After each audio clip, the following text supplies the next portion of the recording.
தாழ்மையாபுரம் அப்படிங்கிற பேரை மாத்தி பழைய கள்ளக்குடி அப்படிங்கிற பேரை அந்த ஊருக்கு கொண்டு வரணுங்கிறதுக்காக நடத்தின போராட்டம் மிகவும் ஒரு முக்கியமான போராட்டமா பார்க்கப்படுது. எப்படின்னு பாத்தீங்கன்னா, இந்த ரயில் மறியல்ல அவர்கள் ரயில் தண்டவாளத்துல தங்கள் தலையை வைத்து போராடுறாங்க. முடிஞ்சா எங்க மேல நீ ரயிலை ஏத்தி கொண்டு போ, ஆனா எங்க போராட்டத்தை நாங்க விட மாட்டோம் அப்படின்னு. அது நம்ம எல்லாத்துக்குமே தெரியும். அந்த போராட்டத்தின் போது போலீஸ் அதிகாரி கேட்கிறாங்க, உங்க முடிவு தான் என்ன அப்படின்னு. முடிவை தான் நாங்க எதிர்பார்க்கிறோம், சிறந்த ஒரு முடிவை தான் எதிர்பார்க்கிறோம் அப்படின்னு கலைஞர் கருணாநிதி அவர்கள் சொல்றாரு. அது மட்டும் இல்லாமல் அவரு கைது செய்யப்பட்டு கொண்டு போகப்படுறாரு. ஒரு கட்டத்து மேல தாங்க முடியாம போலீஸ்காரங்க கைது பண்ணி கொண்டு போயிடுறாங்க. அதுக்கு பிறகு காரைக்குடி ராமசுப்பையா அவர்கள் அவங்க ஒரு அணியா போராட்டத்தில் ஈடுபடுறாங்க தொடர்ச்சியா. இதுதான் ஒரு அந்த போராட்டம் அப்படியே அடுத்த கட்டத்துக்கு போகுது. அவங்களும் ஒரு கட்டத்துக்கு மேல கைது செய்யப்படுறாங்க.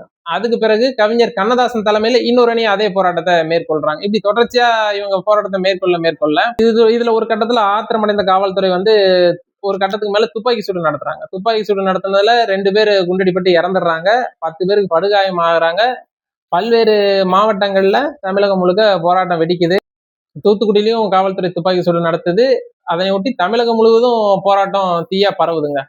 அண்ணா, நெடுஞ்செழியன், ஈவி.கே. சம்பத், எம்.இ. நடராசன் அவர்கள்லாம் அரெஸ்ட் பண்ணதா சொன்னாலே அந்த கோர்ட்ல ஹியரிங்ல அவரு நீதிபதி அவரது தீர்ப்புல எழுதுறாரு, திமுக என்பது இது 4 வருஷம், திமுக ஆரம்பிச்சு 4 வருஷத்துல அவரு எழுதுறாரு என்னன்னா, திமுக என்பது மக்கள் மத்தியில மிகவும் பிரபலமான ஒரு கட்சியா பேர் வாங்கிருச்சு, மக்களோட பெருமளவு ஆதரவு அது வென்று இருக்குது தனது போராட்டங்கள் மூலமாக.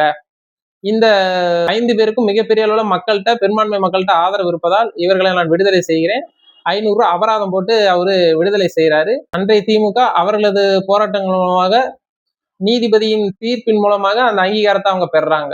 இது ஒரு மக்கள் செல்வாக்குள்ள கட்சி அப்படின்னு சொல்லிட்டு. அதுக்கு பிறகு 1957ல தேர்தல் நடக்குது. தேர்தல்ல 15 இடங்கள் மட்டும்தான் வெற்றி பெறாரு.